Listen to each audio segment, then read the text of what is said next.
జై శ్రీరామ్. విఘ్నేశ్వరుడికి వందనాలతో రవిగాడి అడ్డ స్వాగతం ప్లేలిస్ట్ వింటున్న శ్రోతలకి స్వాగతం. ఈ వారం ఎపిసోడ్ నెంబర్ 9, టైటిల్ మా బామ్మ తన ముచ్చటైన కాపురం. ముందుగా మా బామ్మ గురించి విషయసేకరణ చేసిన మా వెంకటేశ్వర్ల అన్నయ్య, మా అన్నపూర్ణ అత్తయ్యకి థ్యాంక్స్. క్రిందటి సంచికలో మేము మా బామ్మ కాస్త కోలుకోగానే తిరిగి హైదరాబాద్కి బస్సులో ప్రయాణం చేస్తూ ఉండడం, మా అన్నయ్య సాయి కోరిక మీదట మా బామ్మ గురించి మా అమ్మ చెప్పడం మొదలుపెట్టిందని, మా బామ్మ తన చిన్నతనం, మా తాతయ్యతో 4 సంవత్సరాల వయసులో పెళ్ళి, తన 16వ ఏట నల్లగార్లపాడికి కాపురానికి రావటం, మా బామ్మ పాడి విషయాలు లాంటివి చెబుతూ ఆపాను. ఇక ఈ వారము కథలోకి వెళ్తే, మా బామ్మ తన సమయాన్ని బాగా వాడుకునేదట.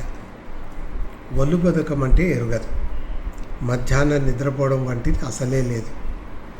ఈ రోజుల్లో 2 పిల్లలతోటే తలమణకలు అయ్యే తల్లులతో పోలిస్తే మా బామ్మ తన 8 మంది సంతానాన్ని ఎలా మేనేజ్ చేసేదో అనుకుంటే ఆశ్చర్యం కలగ మానదు. మా బామ్మ తీరిక సమయంలో నూలు వడికేదట. అలా వచ్చిన దొడ్డు దారంతో నేసిన బట్టతో తాతయ్యకు దౌతి కుట్టించేదట. మరి సన్నదారంతో నేసిన బట్టతో తాతయ్యకు చొక్కా కుట్టించేదట. ఇదే కాక తను వేసుకునే జాకెట్లు, పిల్లలకి పట్టులంగాలు తానే కుట్టేదట. ఇంట్లో కాటుక తనే వండుకునేదట. కాటుకని రాతి కాటిక కాయలో దాచుకునేదట. ఇదే కాక మా బామ్మ అశోక బ్రిలియంటైన్ వ్యాజిలిన్ అది మా నాన్నతో హైదరాబాద్ నుంచి తెప్పించుకొని రోజు వాడేదట.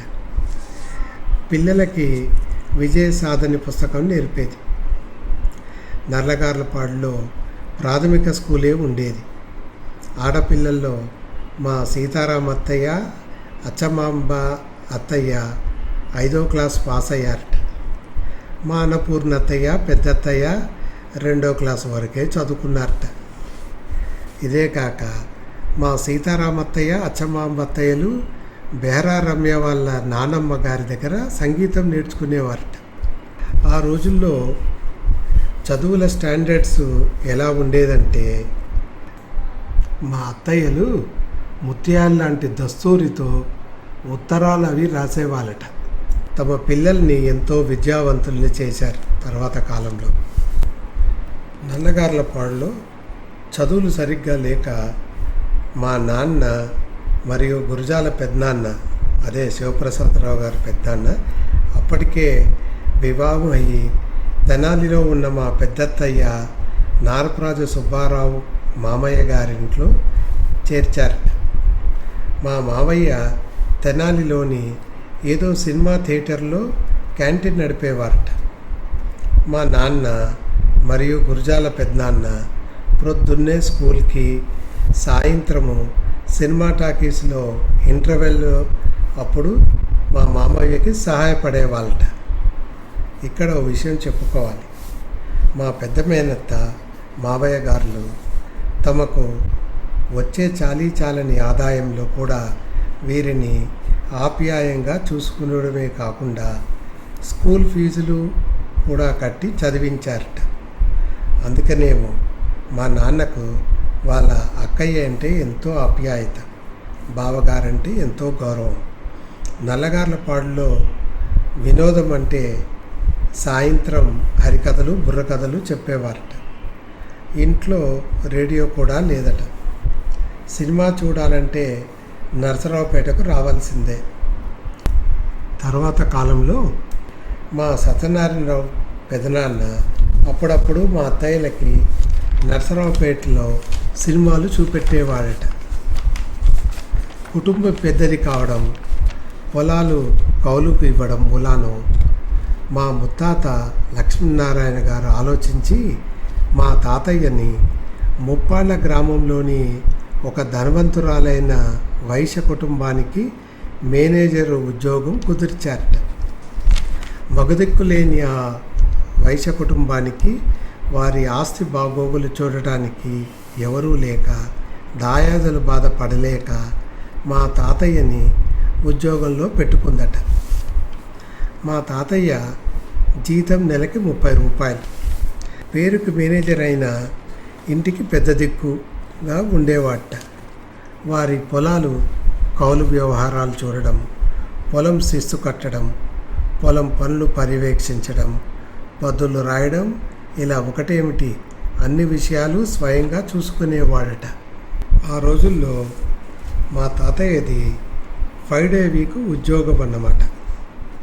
ముప్పాళ్ళ ఊరు వెళ్ళడానికి ఇంటికి బండి వచ్చేదట.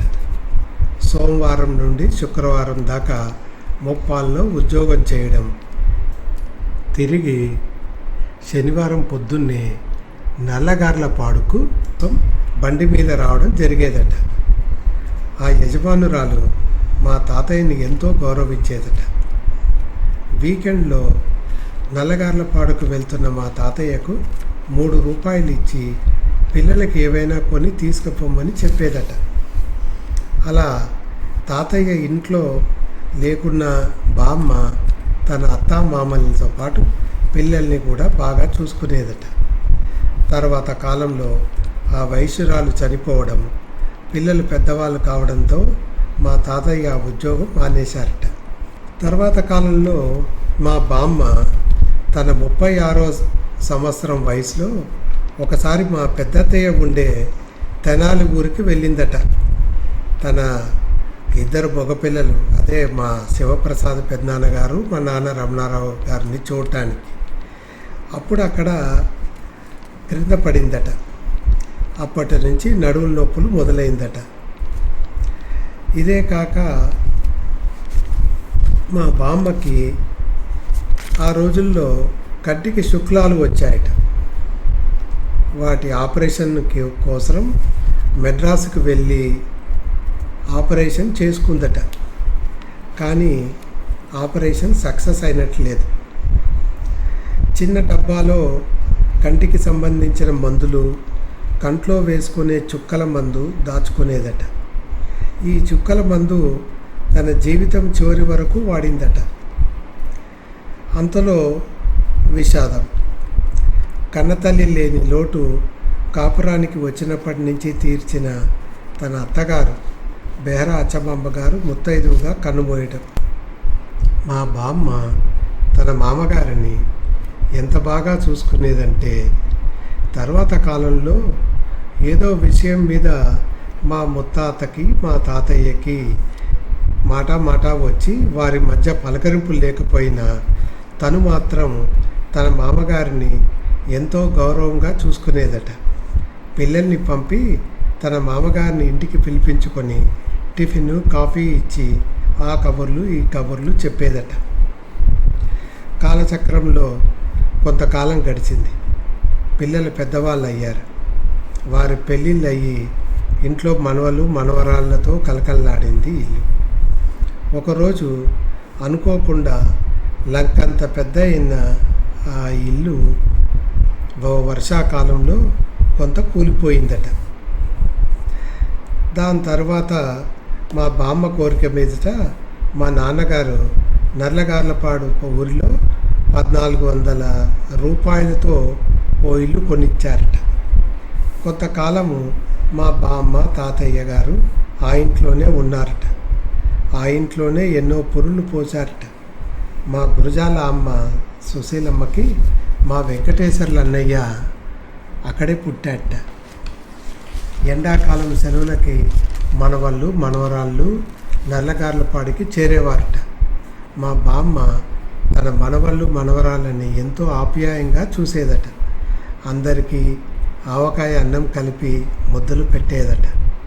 చిన్నవాళ్ళైన మా మురళన్నయ్య, వెంకటేశ్వర్లన్నయ్య ఎప్పుడూ ఏదో విషయం మీద గొడవపడి మా బామ్మకి ఒకరి మీద మరొకరు కంప్లైంట్లు చేసుకునేవారట. మా బామ్మ ఓపికగా ఇద్దరిని సముదాయించేదట. అదేమిటో మా మురళన్నయ్య, వెంకటేశ్వర్ల అన్నయ్యలు చిన్నప్పటి నుంచి ఎంత గొడవ పడినా మళ్ళీ ఇట్టే కలిసిపోయి ఆడుకునేవారట. తర్వాత కాలంలో మా ముత్తాత బెహరా లక్ష్మీనారాయణ గారు పూర్ణ వయసు జీవించి స్వర్గస్థులైనారు. తన అత్తామామలు లేక వెలవెలపోతున్న నల్లగార్లపాడును ఊరిని వదిలి తర్వాత కాలంలో తన పిల్లలు ఉన్న నరసరావుపేట, హైదరాబాదు, గురుజాలలో చెరో 2 నెలలు గడిపేవారట మా బామ్మ, మా తాతయ్యను. అలా ఒకసారి హైదరాబాదుకు వచ్చిన మా బామ్మ కొంతకాలము ఫీల్ఖానాలోని మా ఇంట్లో ఉందట. చుట్టుపక్కల ఉన్న ధనవంతులైన కోమట్లు ఏదో నోము నోచుకుంటూ మా బామ్మని పెద్ద ముత్తైదుగా కూర్చోపెట్టి బొట్టు పెట్టి వెండి కొబ్బరికాయ ఇచ్చారట. దానిని మా బామ్మ ఎంతో ప్రేమగా చూసుకునేదట. తమ పెళ్ళికి బామ్మ రాలేదని మా నాన్న అమ్మలు బామ్మకి ఓ పట్టు చీర కొనిచ్చారట. మా బామ్మ ఆ పట్టు చీరని ఎంతో ఆప్యాయంగా చూసుకుంటూ రమణయ్య కొనిచ్చాడని అందరికీ గర్వంగా చూపించేదట. అలా కొంతకాలం హాయిగా గడిచింది. ఒకసారి నరసరావుపేటలో మా పెద్దనాన్నగారింట్లో ఉన్నప్పుడు మా బామ్మ ఏదో పని మీద గుంటూరులోని రూపనగుంట్ల సుబ్బయ్య గారింటికి వెళ్ళిందట. వాళ్ళ ఇంటికి వెళ్ళిన మా బామ్మ మెట్లు ఎక్కుతూ క్రింద పడిందట. తర్వాత కాలంలో మా బామ్మ కదలలేని స్థితిలో మంచం పట్టిందట. మా గురుజాల పెద్దనాన్నగారు తన దగ్గరే ఉంచుకుంటూ కొత్తూరి కట్లు కట్టించారట మా బామ్మకి. కానీ ఫలితం లేదు. అలా 9 సంవత్సరాలు మంచం పట్టిన మా బామ్మను మా గురుజాల పెద్దనాన్న, సుశీల అమ్మగారులు మా బామ్మని చాలా జాగ్రత్తగా చూసుకున్నారట. మంచం మీద ఉన్న ప్రతిరోజు స్నానం చేయడం, చక్కగా తయారయ్యి నుదుటి మీద పెద్ద బొట్టు, తల దువ్వించుకోవడం, పూలు పెట్టుకోవడం చేసేదట. శుక్రవారం తప్పనిసరిగా కాళ్ళకి పసుపు రాయించుకునేదట. ఇలా మంచం మీద గడుపుతున్న మా బామ్మకి ఒకసారి ఊపిరి తీసుకోవడం కష్టమైందట. డాక్టర్ గారు వచ్చి చెక్ చేసి మా బామ్మగారు సీరియస్గా ఉందని చెబితే మా పెద్దనాన్నగారి ప్రోద్బలంతో మా బామ్మని గురుజాల నుంచి నరసరావుపేటకి తరలించారట. ఇలా చెబుతూ మా అమ్మ మా వైపు చూసింది. మా అన్నయ్య సాయి అప్పటికే నిద్రపోయినట్టున్నాడు. ఇంకా మేల్కొని మా బామ్మ కథని ఆశాంతం వింటున్న నన్ను చూసి ఓ చిరునవ్వు నవ్వింది మా అమ్మ. ఇంతవరకు మా అమ్మ చెప్పిన బామ్మ కథని అంతా వింటున్న మా నాన్న మా అమ్మ వైపు మెచ్చుకోలుగా చూశారు. మేము ప్రయాణిస్తున్న బస్సులో నిశ్శబ్దం. బస్సులో అందరూ నిద్రపోతున్నట్టున్నారు. ఒక్క బస్సు నడిపే డ్రైవరు, అతని పక్కనే కూర్చొని బాతాకాని కొడుతున్న కండక్టరు తప్ప. అలా ప్రయాణిస్తున్న మా బస్సు మాచర్ల బస్టాండ్కి చేరుకుంది. అక్కడ అలసిపోయిన బస్సు డ్రైవర్ దిగిపోయి అతని ప్లేస్లో ఇంకో డ్రైవర్ ఎక్కి మా బస్సు హైదరాబాద్ వైపు పరుగులు తీసింది. అలసిపోయిన ఆ బస్సు డ్రైవర్తో పాటు మనం కూడా ఇక్కడ బ్రేక్ తీసుకుందాం. అలా హైదరాబాద్ చేరుకోగానే కొన్ని రోజులకే మా బామ్మ గురించి దుర్వార్త వినడం, మా అమ్మమ్మ తాతయ్యల గురించి ఎంతో ఆసక్తికరమైన విషయాలు తెలుసుకోవాలనుకుంటున్నారా? ఆ విషయాలు తెలుసుకోవాలంటే వచ్చే సంచిక దాకా ఆగాలి. మరి ఇట్లు మీ భవదీయుడు బెహరా వెంకట రవికుమార్, కేర్ ఆఫ్ రవిగాడి అడ్డా. ఈ ఎపిసోడ్ని ఆసక్తిగా వింటున్న మీకు ధన్యవాదాలు. ఇటువంటి అందమైన ఎపిసోడ్స్ని మళ్ళీ మళ్ళీ వినాలనుకుంటున్నారా? అయితే లైక్, షేర్ ఇంకా సబ్స్క్రైబ్ చేయడం మర్చిపోకండి. అలాగే ఆ కిందొక బెల్ ఐకాన్ కనిపిస్తోందా? అది కొడితే మా డాడీ కొత్త ఎపిసోడ్ అప్లోడ్ చేయగానే మీకు నోటిఫికేషన్ వచ్చేస్తుంది. Thank you for listening.